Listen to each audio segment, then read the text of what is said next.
Today is a gift from the Lord. Sa bawat paghinga mo ngayong umaga, may panibagong pag-asa at kalakasan na ibinibigay siya.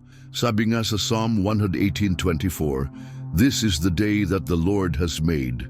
We will rejoice and be glad in it." Kaya ngayong oras na ito, hayaan mong ang presensya ng Diyos ang maging una mong kasama. Buksan natin ang ating puso, tanggapin ang kanyang pangako at damhin ang kapayapaan na siya lang ang makapagbibigay. Let's enter now into the powerful promise of Psalm 23. Alam mo ba kung gaano kalapit ang puso ng Diyos sa iyo ngayong umaga? Sabi sa Psalm 23:1, "The Lord is my shepherd, I shall not want." Ang ibig sabihin nito, hindi kanya pababayaan. Isipin mo, kapatid, ang isang shepherd, kahit sa gitna ng malalaking bundok at madidilim na lambak, laging nasa tabi ng kanyang mga tupa. Ganon din si Lord sa iyo ngayon. Habang nagsisimula ang araw mo, siya ang gagabay sa bawat hakbang, magbibigay ng kapayapaan sa gitna ng ingay ng mundo at magbubukas ng mga pintuan na ikaw mismo ay hindi kayang buksan. Ang presensya niya ang magdadala ng direksyon at kalakasan para harapin mo ang lahat ng dadaan ngayong araw. At ngayon, I want to invite you na sumama sa isang panalangin na magpapalakas at magpapalalim ng iyong pananampalataya. Mag-comment ka ng "The Lord is my shepherd" bilang tanda ng iyong pananampalataya at huwag kalimutang mag-subscribe para sama-sama tayong magdasal araw-araw. Ngayon kapatid, I want to invite you to a deep moment of prayer. Huwag mong hayaang may makagulo sa oras na ito. Wherever you are right now, sa bahay, sa trabaho, o kahit nakikinig habang naglalakad, just pause for a moment. This is your time with the Lord. Today, we will open our hearts fully to the presence of God. Kasi sabi nga sa James 4:8, "Draw near to God, and He will draw near to you." At ngayong umaga, as we draw near to Him, expect mo na mararamdaman mo ang kanyang yakap, ang kanyang kapayapaan, at ang kanyang pagmamahal na hindi natitinag. Ama naming nasa langit, narito kami ngayon sa isang bagong umaga. Salamat Panginoon sa regalo ng buhay. Salamat sa bawat hininga na nagpapaalala na hindi pa tapos ang plano mo para sa amin. Salamat sa bagong pag-asa, bagong lakas, at bagong pagkakataon para maranasan ang kabutihan mo. Lord, we open our hearts to you today. Lord Jesus, be our shepherd, be our guide, be our strength. Lead us in your perfect will. Marami sa amin, Panginoon, ay nagising na may mga iniisip, may mga responsibilidad, may mga tanong na wala pa kaming sagot, pero ngayong umaga, we choose to lay it all down at your feet. Because your word says in Matthew 11:28, "Come to me, all you who are weary and burdened, and I will give you rest." Kaya nandito kami, Lord. We come to you. We lay down every burden, every worry, every fear. At ngayong oras na ito, we choose to receive your peace. Espiritu Santo, fill us now. Let your presence overflow in every corner of our homes. Palitan mo ang aming kaba ng kapayapaan. Palitan mo ang aming panghihina ng kalakasan. Palitan mo ang aming pagdududa ng pananampalataya. Tulungan mo kaming maramdaman na hindi kami nag-iisa, na bawat hakbang ay kasama ka. Tulungan mo kaming makita na may plano kang mas malaki, mas maganda at mas dakila kaysa sa aming naiisip. Panginoon, ikaw ang aming shepherd. At dahil ikaw ang aming shepherd, alam naming wala kaming kakailanganin na hindi mo kayang ibigay. Provide for our needs today, O God. Kung may nangangailangan ng kagalingan, Lord, let your healing touch flow now.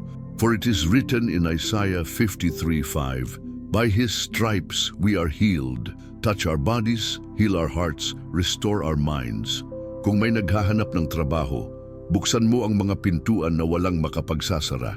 Kung may nagdarasal para sa kanilang pamilya, ibuhos mo ang iyong proteksyon, pagmamahal at pagkakaisa. Kung may nananalangin para sa direksyon, ibigay mo ang kaliwanagan ng landas na dapat nilang tahakin. Lord, maraming salamat dahil sa bawat pagkakataon na hindi namin alam ang susunod na hakbang, nandyan ka palagi.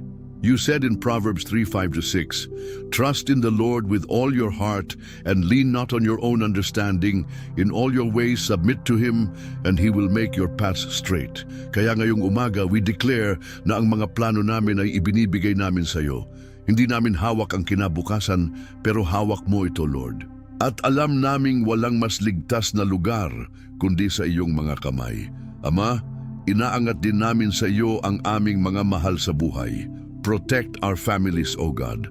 Cover them with your precious blood. Ilayo mo sila sa anumang panganib. Iligtas mo sila sa lahat ng kapahamakan na hindi nila nakikita. At sa mga anak namin, bigyan mo sila ng wisdom, ng kalakasan at ng proteksyon habang pumapasok sila sa eskwela o nagtatrabaho. Tulungan mo silang lumaki na may takot at pagmamahal sa iyo. Panginoon, salamat din sa mga bagong oportunidad na ibinibigay mo araw-araw. Teach us to be grateful for even the little things, kasi alam namin na sa bawat maliit na biyaya, may malaking plano kang nakaabang. Help us to see with eyes of faith. Tulungan mo kaming magtiwala kahit hindi pa namin nakikita ang resulta. Lord, we choose to walk by faith, not by sight. At sa mga nanonood ngayon na naghahanap ng milagro, Lord, ipakita mo na ikaw ang Diyos na gumagawa ng imposible. Sabi mo sa Mark 10:27, "With man, this is impossible, but not with God. All things are possible with God." Kaya ngayon, Lord, we declare breakthrough in every life listening to this prayer. Breakthrough in finances, breakthrough in health, breakthrough in relationships, breakthrough in faith. Ama, maraming salamat sa presensya mo na dumadaloy ngayon. Nararamdaman namin, Lord, na binabago mo ang atmosphere. Binabago mo ang aming puso. Binabago mo ang aming pananaw. Salamat, Lord, dahil ngayong umaga hindi kami aalis na katulad ng dati. We will rise stronger, more peaceful, and filled with hope. At habang nananalangin kami ngayon, Lord, nais naming marinig ang iyong tinig. Fala mo sa amin, Panginoon. Speak to our hearts. Speak to our situations. Bigyan mo kami ng malinaw na direksyon. Bigyan mo kami ng kapayapaan na hindi maibibigay ng mundo. Tulungan mo kaming matutong sumunod sa iyo kahit hindi namin naiintindihan ang lahat. Because we know, Lord, that your plans are higher than our plans and your ways are better than our ways. Maraming salamat, Lord, dahil ikaw ang aming shepherd na nagbabantay sa amin araw at gabi. Sa bawat desisyon, ikaw ang aming guide. Sa bawat pagsubok, ikaw ang aming strength. Sa bawat tagumpay, ikaw ang aming joy. Tulungan mo kaming manatiling nakaangkla sa iyong mga pangako kahit anong mangyari. Ngayong umaga, O God, we declare, surely your goodness and your mercy will follow us all the days of our lives. At habang naglalakad kami sa landas na inilaan mo, alam naming hindi kami nag-iisa. You are with us, Lord. At dahil kasama ka namin, we have peace, we have hope, and we have victory. Kung naramdaman mong may ginawang espesyal ang Diyos sa puso mo ngayong panalangin, type mo sa comments, Amen. Salamat sa Panginoon. Isulat mo din ang pangalan ng taong gusto mong ipagdasal ngayon para sabay-sabay tayong manalangin para sa kanila. At kung hindi ka pa nakasubscribe, click mo na yan para araw-araw mong maramdaman ang kapangyarihan ng presensya ng Diyos sa iyong umaga. Alam mo, habang pinagninilayan natin ang Psalm 23, hindi natin pwedeng kalimutan kung sino ang nagsulat nito, si David. Hindi siya isang hari agad, hindi siya sikat agad. Una siyang naging isang simpleng shepherd boy. At bilang shepherd, alam niya kung gaano kahalaga ang isang pastol para sa kanyang mga tupa. Alam niya kung gaano kahirap at gaano karesponsable ang magbantay, magbigay ng pagkain at ipagtanggol ang mga tupa laban sa panganib. Kaya nung sinabi niya, "The Lord is my shepherd, I shall not want," hindi lang ito poetry para sa kanya, ito ay isang personal testimony. Imagine mo si David sa kabundukan, kasama lang ang kanyang mga tupa, tahimik ang paligid, pero may panganib na pwedeng dumating anumang oras. Mga leon, mga oso, mga magnanakaw. Pero kahit bata pa siya, may tapang at tiwala siya dahil alam niyang kasama niya ang Diyos. Kaya nga sabi sa 1 Samuel 17, kinuwento ni David na nang may leon at oso na umatake sa kanyang mga tupa, hinabol niya ito at iniligtas ang mga ito sa pamamagitan ng lakas na galing sa Diyos. Ganun siya nagtitiwala sa Panginoon. At kung iisipin natin ngayon, ganito rin ang buhay natin. May mga araw na para tayong nasa pastulan, peaceful, tahimik, maganda ang paligid.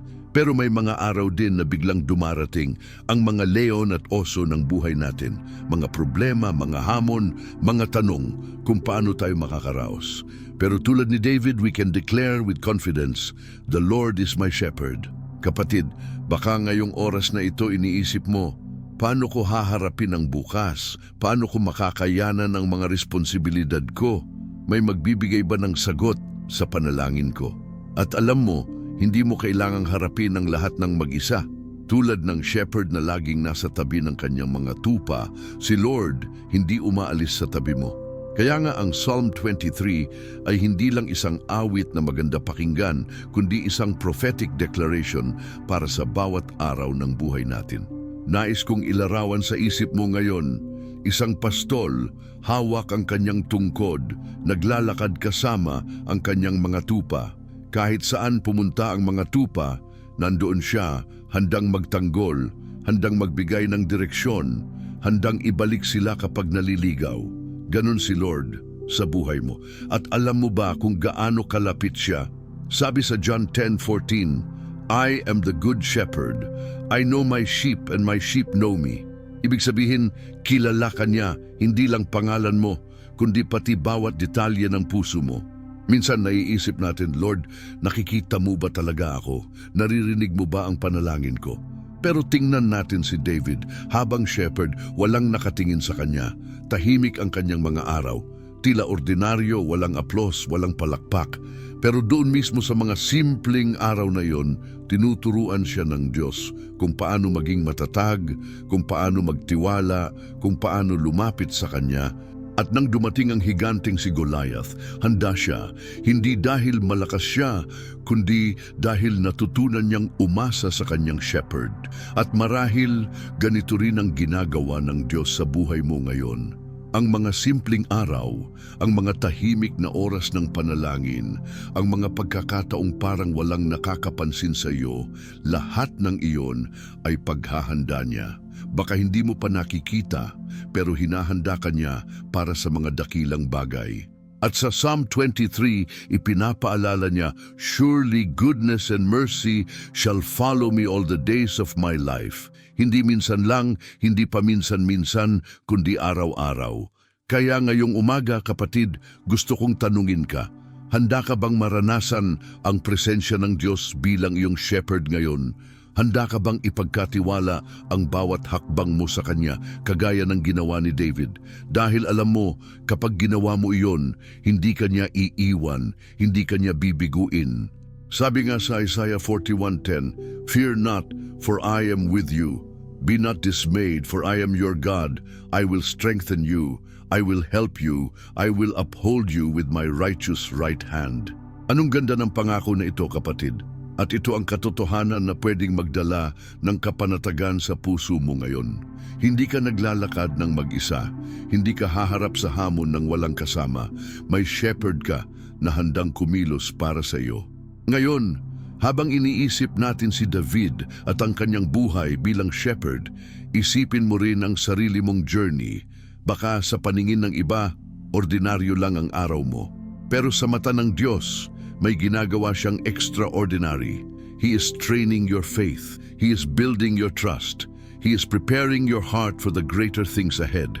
At ngayong oras na ito, gusto kong maramdaman mo na ang shepherd na ito, ang ating Panginoon, ay kumakatok sa pintuan ng puso mo. Sabi sa Revelation 3:20, "Here I am. I stand at the door and knock. If anyone hears my voice and opens the door, I will come in and eat with that person and they with me."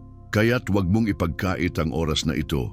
Buksan mo ang puso mo. Sabihin mo sa Kanya ngayon, "Lord, Ikaw ang shepherd ko, gabayan mo ako, falakas sa akin, at hayaan mong dumaloy ang kanyang presensya sa bawat bahagi ng buhay mo. Hayaan mong ang kanyang salita ang maging ilaw sa iyong landas. Gaya ng sinabi sa Psalm 119:105, "Your word is a lamp to my feet and a light to my path." At habang nagpapatuloy tayo sa pagninilay ng Psalm 23, makikita mo na hindi lang ito simpleng panalangin, kundi ito'y isang covenant, isang pangako ng Diyos na palagi siyang nariyan para sa iyo. Kung nararamdaman mong kumikilos ang Diyos sa buhay mo ngayon, gusto kong i-declare mo sa comments, "Amen, Lord. Ikaw ang aking shepherd." At kung may tao kang gusto mong isama sa panalangin ito, banggitin ang pangalan nila sa baba para sabay nating ipanalangin.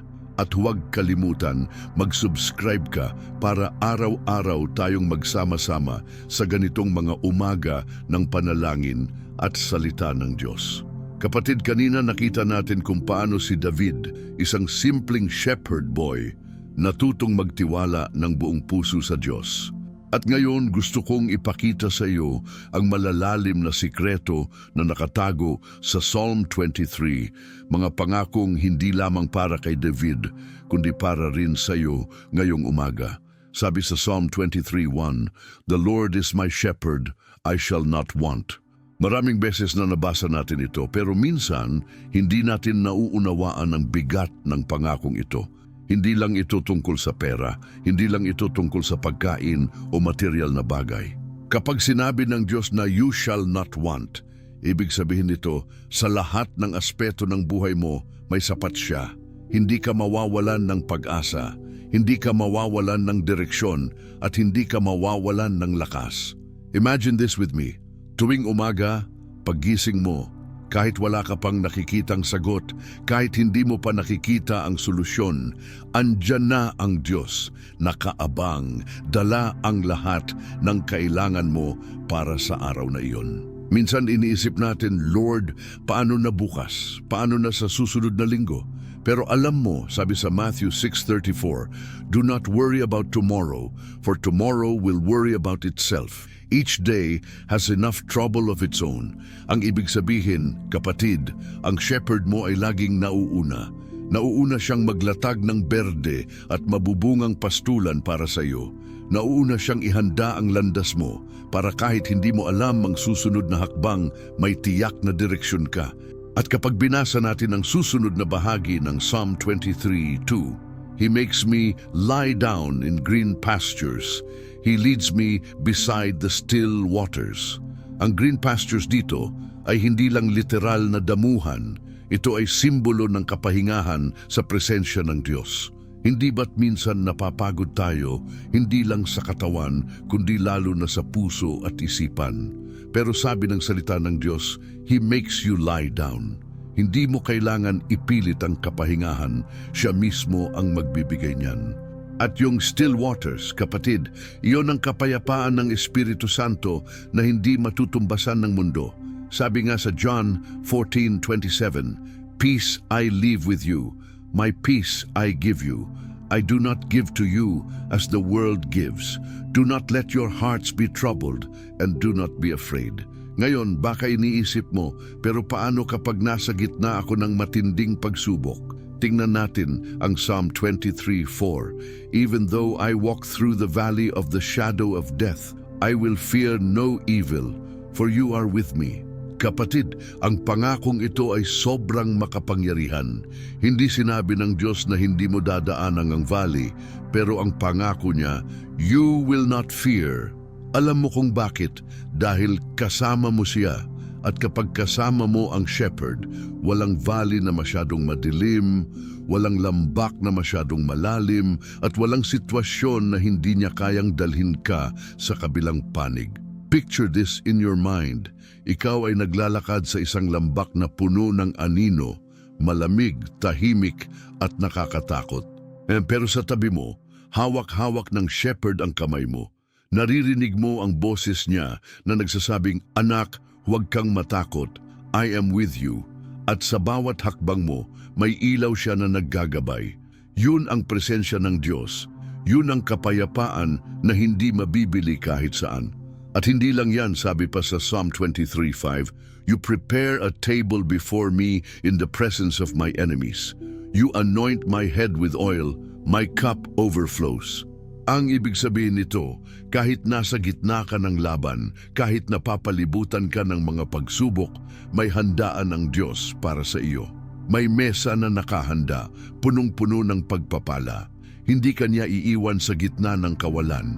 Ibinubuhos niya ang langis ng kanyang pagpapahid sa iyo, tanda ng kanyang proteksyon at pabor. At ang saro mo, kapatid, umaapaw, hindi lang sapat kundi sobra-sobra. At kapag dumating ka sa huling talata ng Psalm 23:6, dito natin makikita ang pinakamagandang pangako. "Surely goodness and mercy shall follow me all the days of my life, and I will dwell in the house of the Lord forever." Alam mo ba kung ano ang ibig sabihin ng surely? Hindi baka, hindi siguro, kundi tiyak, walang duda. Goodness and mercy shall follow you. Hindi lang sa Sunday, hindi lang sa oras ng panalangin, kundi all the days of your life. Ibig sabihin kahit saan ka pumunta, kahit ano ang gawin mo, may dalawang kasama ka palagi, goodness at mercy. Kapatid, gusto kong maramdaman mong hindi ka naglalakad mag-isa. Every morning when you pray, every decision you make, every challenge you face, kasama mo ang goodness ng Diyos, kasama mo ang kanyang mercy. At hindi lang yan, may eternal promise pa siya, "You will dwell in the house of the Lord forever." Kaya't hindi ito natatapos dito sa mundong ito. May hinahanda siyang walang hanggang tahanan para sa iyo, kung saan wala ng luha, wala ng sakit, at wala ng takot. Pero alam mo, habang nandito pa tayo sa lupa, gusto ng Diyos na maranasan mo na ang kanyang presensya araw-araw. Kaya't ngayong umaga, huwag mong palampasin ang pagkakataon na ito. Hayaang ang Psalm 23 ay maging personal mong panalangin, hindi lang ngayon, kundi sa bawat araw ng iyong buhay. Sabihin mo sa puso mo, "Lord, ikaw ang shepherd ko. I will not fear. I will trust you. I will follow you." Kung nararamdaman mong binuksan ng Diyos ang iyong puso ngayong umaga, gusto kong mag-comment ka ng Amen. Salamat Panginoon sa iyong kabutihan. At kung may gusto kang ipanalangin, ilagay mo rin sa comments ang pangalan ng taong iyon para sama-sama nating idulog sa Diyos.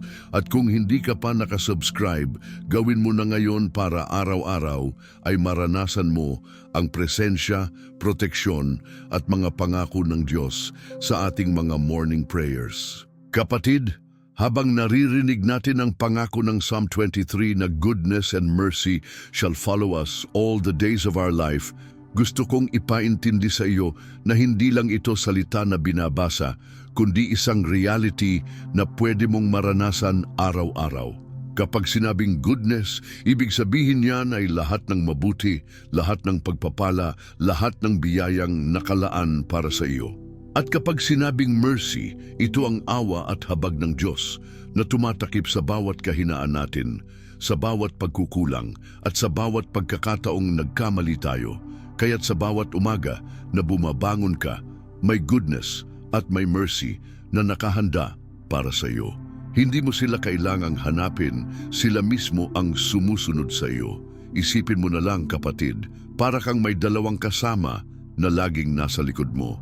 Sa kaliwa mo, nandiyan ang goodness ng Diyos, nagbibigay ng lakas, nagpapakita ng mga pinto na dati sarado, nagbibigay ng mga taong tutulong sa iyo.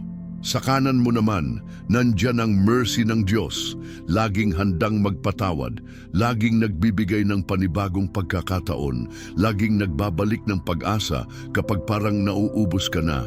At habang lumalakad ka ngayong araw, hindi mo man sila makita ng iyong mga mata, pero sigurado ka, kasama mo sila.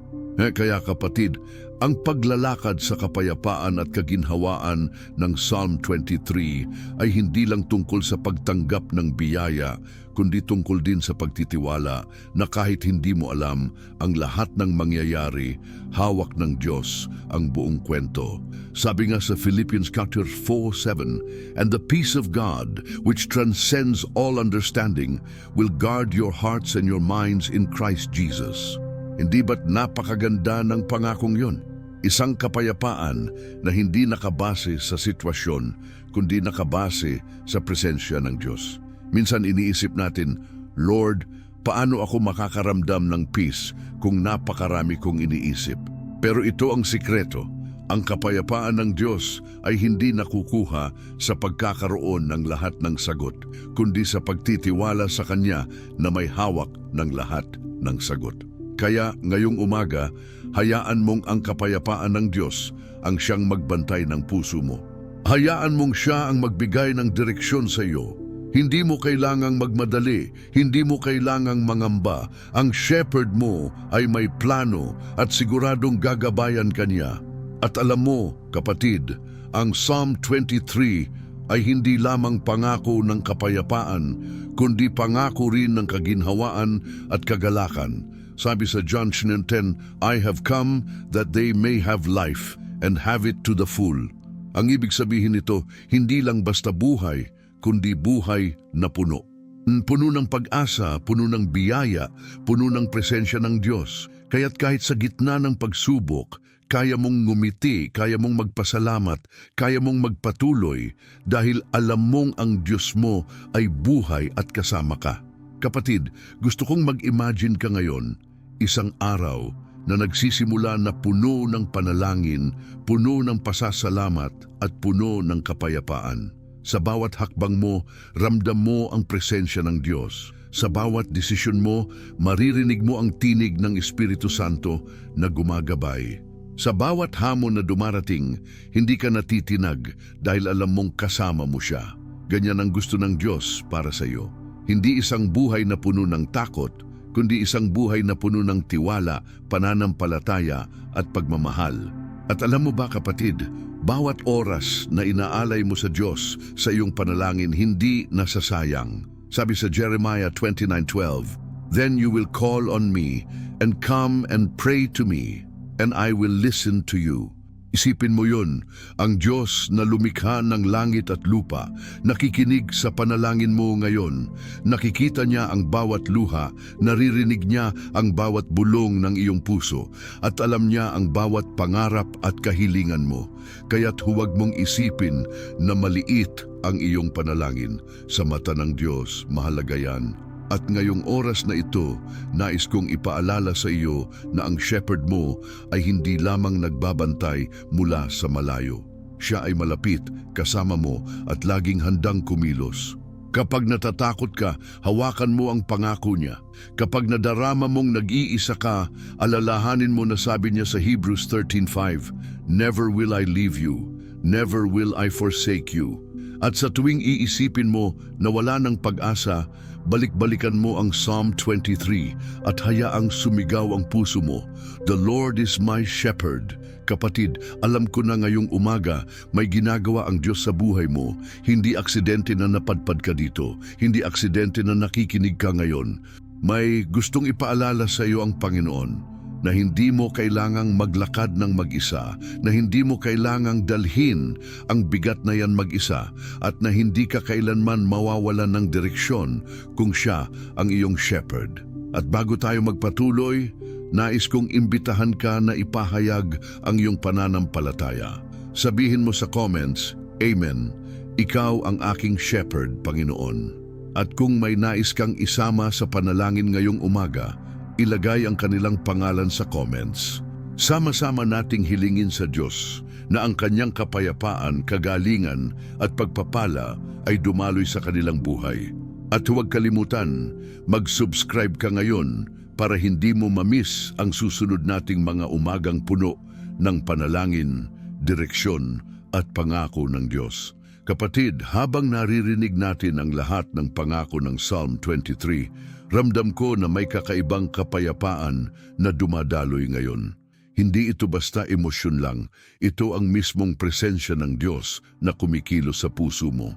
At ang pinakahuling talata ng Psalm 23 ay nag-iiwan ng napakagandang pangako.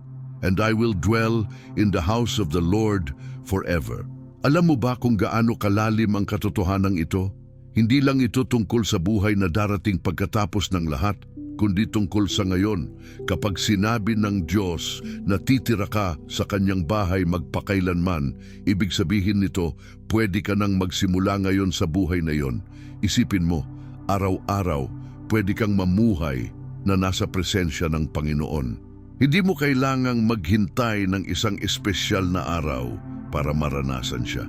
Hindi mo kailangang hintayin ang linggo para lang makaramdam ng kapayapaan. Sa mismong sandali na ito, habang nakikinig ka, ang bahay ng Panginoon ay nasa puso mo.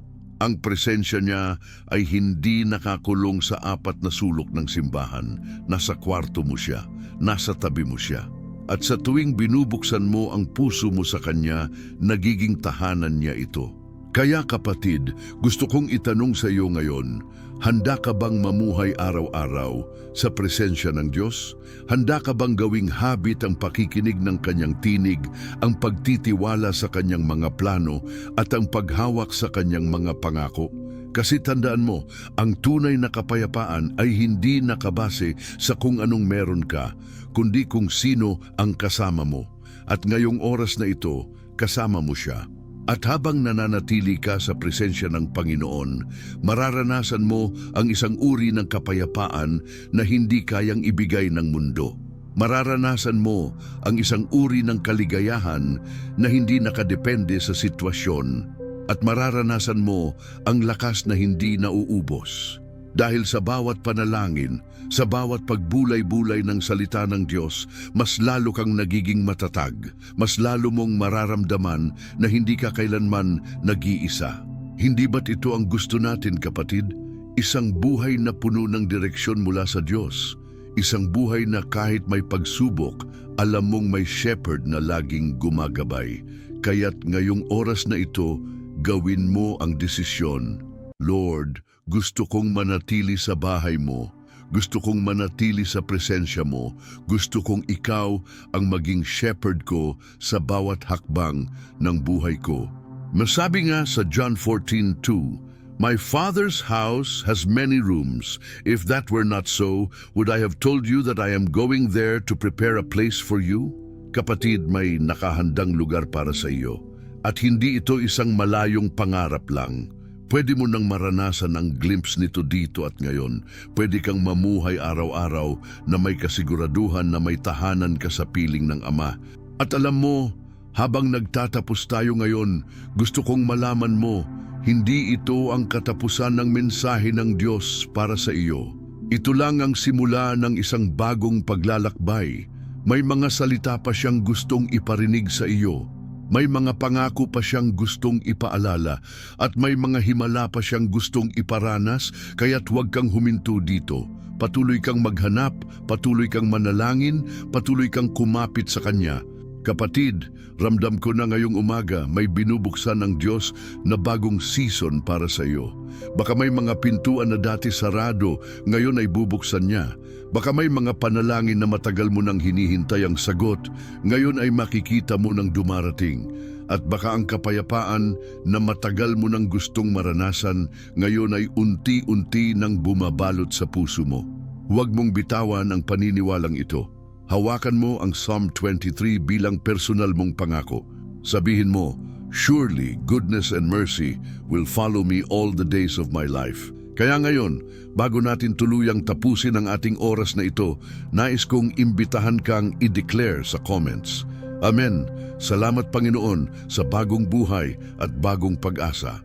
At kung may mga pangalan ka ng pamilya, kaibigan o mahal sa buhay na nais mong isama sa panalangin, ilagay mo sila sa comments. Sama-sama natin silang idudulog sa Diyos. At huwag kalimutang i-click ang subscribe button para hindi mo ma-miss ang susunod na umagang puno ng panalangin at kapangyarihan ng salita ng Diyos. At kapatid, bago ka lumipat, may isa pang mensahe na alam kong kailangan mong marinig. Kaya pagkatapos mong mag-comment, i-click mo ang video na ngayon ay lumalabas sa iyong screen. Dahil ang susunod na salita ng Diyos ay magpapatuloy sa paggawa ng himala sa iyong buhay.